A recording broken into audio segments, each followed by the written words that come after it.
Number next. What's it gonna be? Oh boy, I'm scared. I think we all have had that feeling where, something bad will happen and we look back and we say, one day we will laugh about this. Well, I say, why wait? Let's laugh right now. Let's start that healing process now. We can truly laugh about our own tragedies, and this is one way to heal. I come from a comedy background, and I would never wish to hurt anyone's feelings.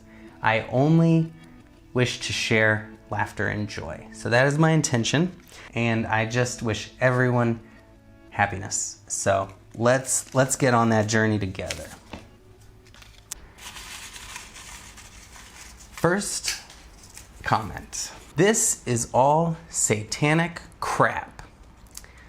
Well, I have never really looked into Satanism, but if Satan is preaching peace and love, then I guess it is. So I hope that doesn't offend anybody, but Satan sounds like a great guy if he's all about peace and love. So yes, Satan, 5 stars. No.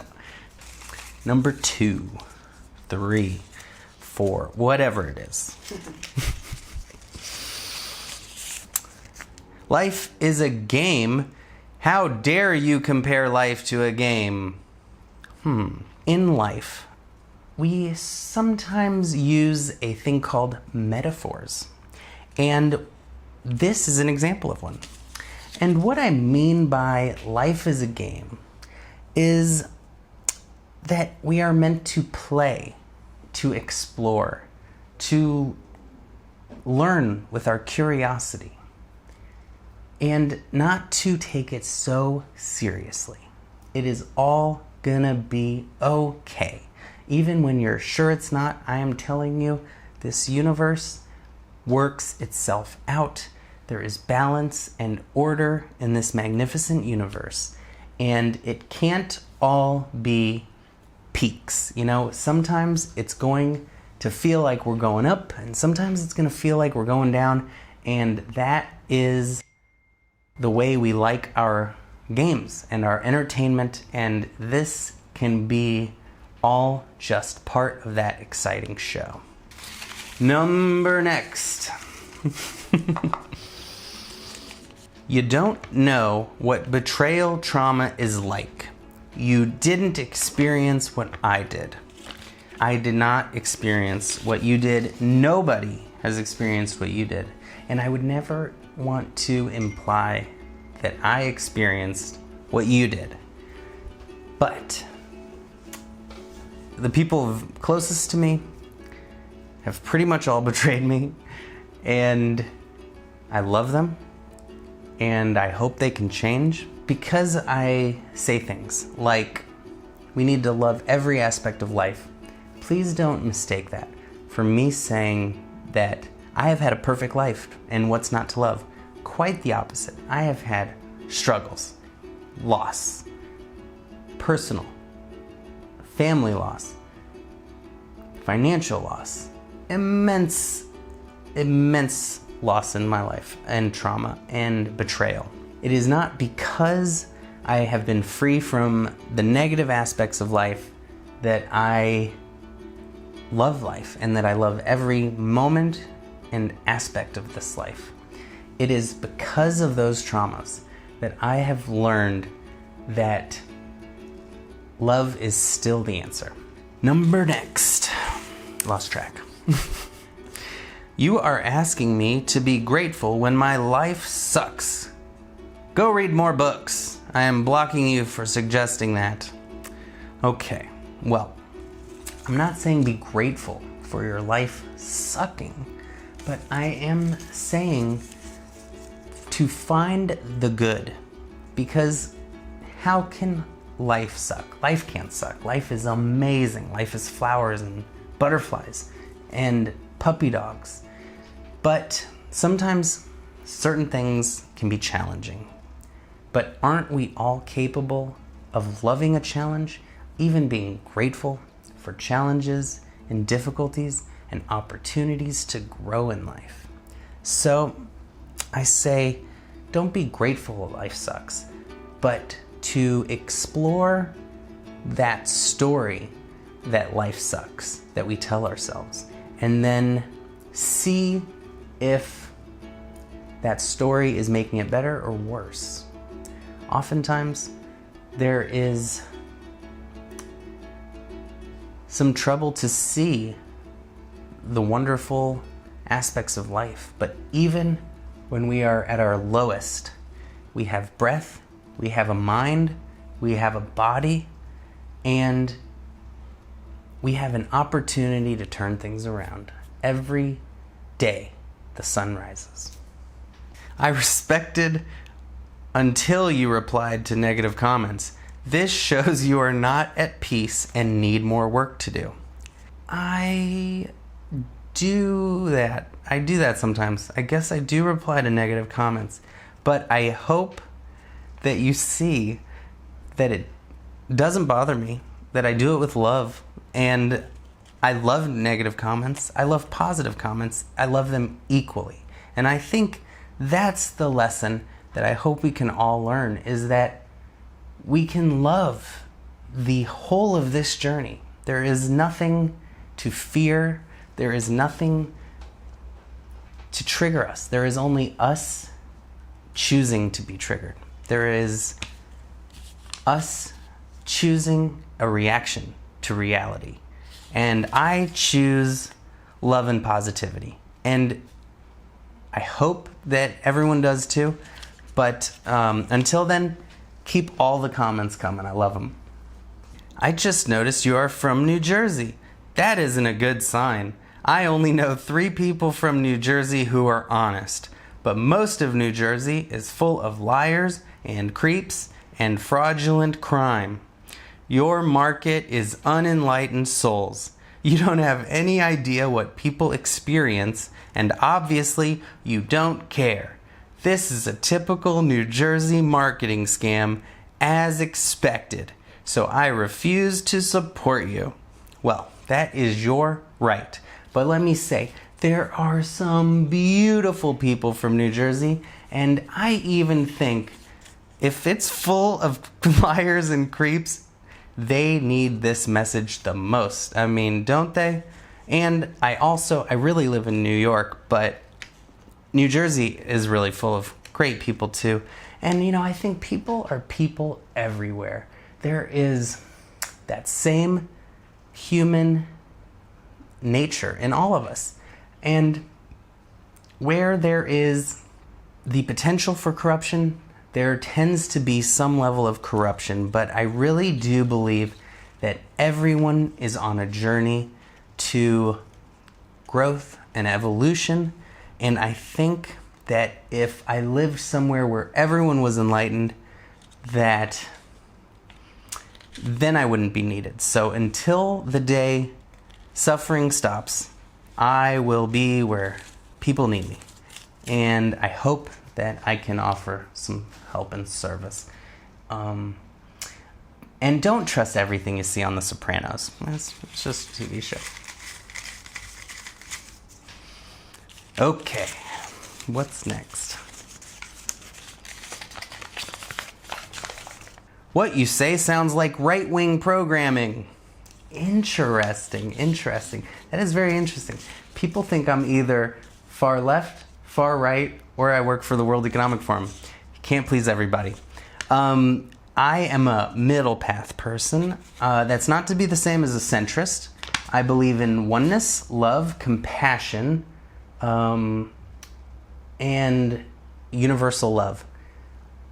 I hope everybody has the ability to blossom in this life, not just survive, but to self-actualize. And I don't think that either party or wing of the political spectrum has a monopoly on wisdom and compassion. So whoever has that plan to love and care for each other, ourselves, and this planet, sign me up.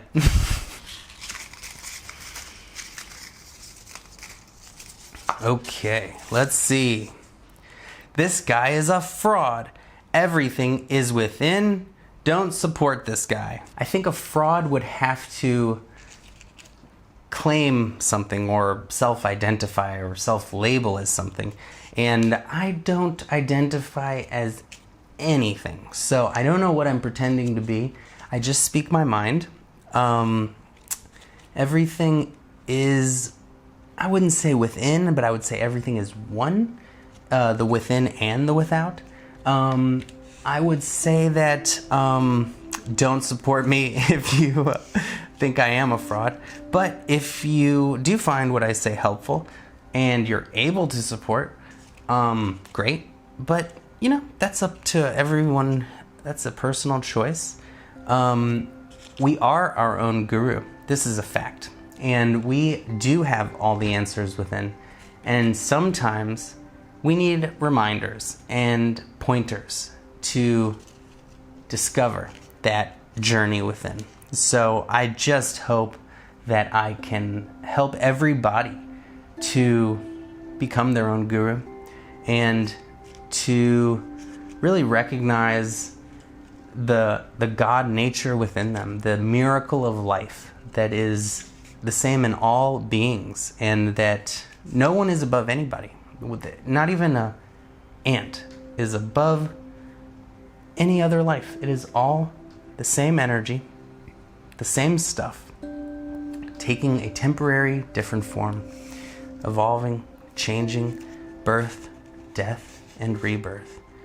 So, I don't think I'm a fraud, and I'll keep an eye on that. I'll make sure that I don't become one. Whoa. That was a real secret one. This is all hippie crap. World can't survive on these philosophies. Whoa, interesting. How's the world getting along now? You know what I mean? How are we doing with all that using tons of minerals and resources that are non-renewable? How are we doing with all that lack of oneness and love, with all that division and hatred? No, I say the world cannot survive on the path we are going, and we must open our eyes to oneness. We are our neighbors. We are even our enemies, as much as we don't want to admit it, as much as we hate to see it. We are all conditioned human beings based on our society, our families, the history of our planet. We have to become mindful of what we use, what we say, and even the quality of our thoughts, because it is our inner quality that creates the society.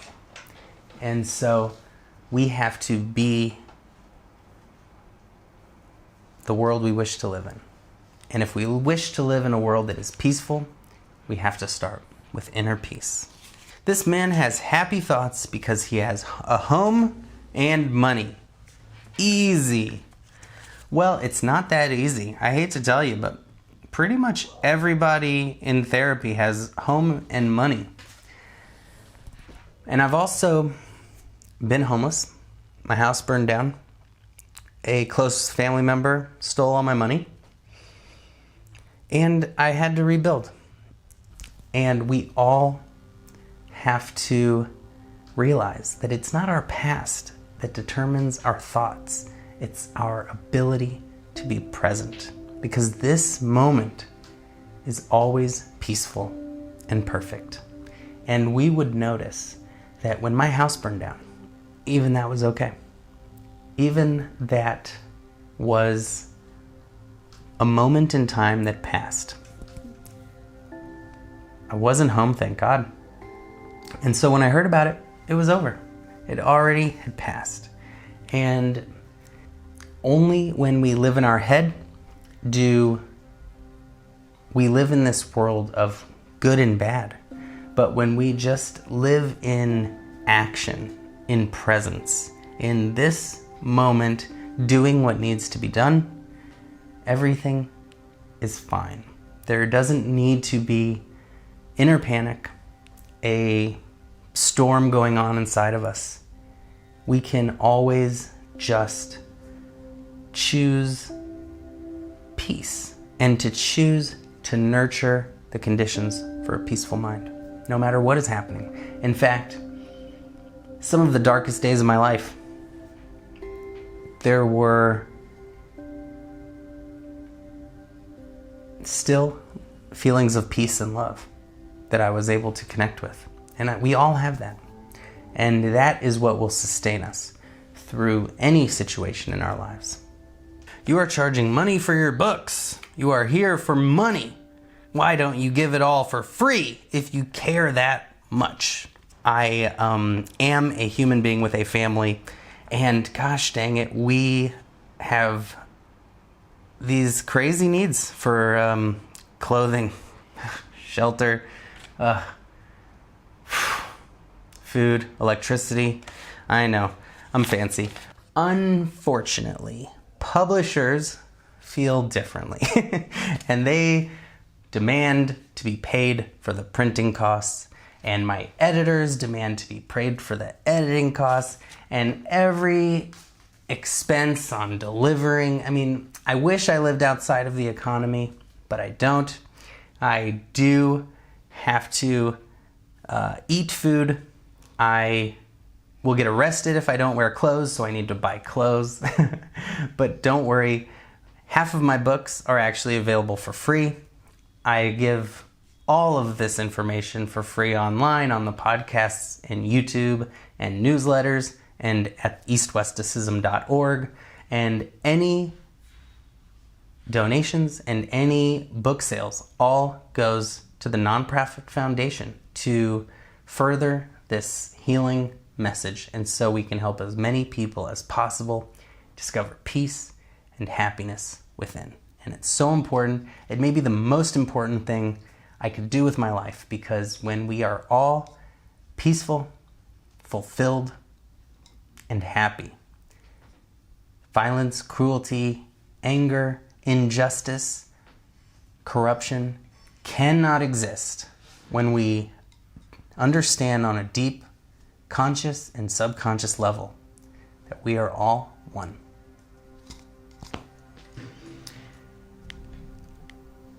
Recently, like so many of us, I've experienced some tragedies in my life, some loss of some very close people.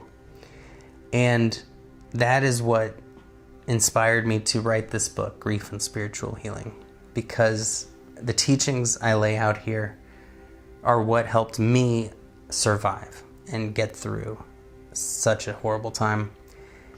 And I hope that these teachings can help you and your loved ones as well.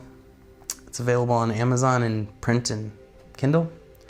And all the profits will go to a nonprofit foundation to help other people grieving.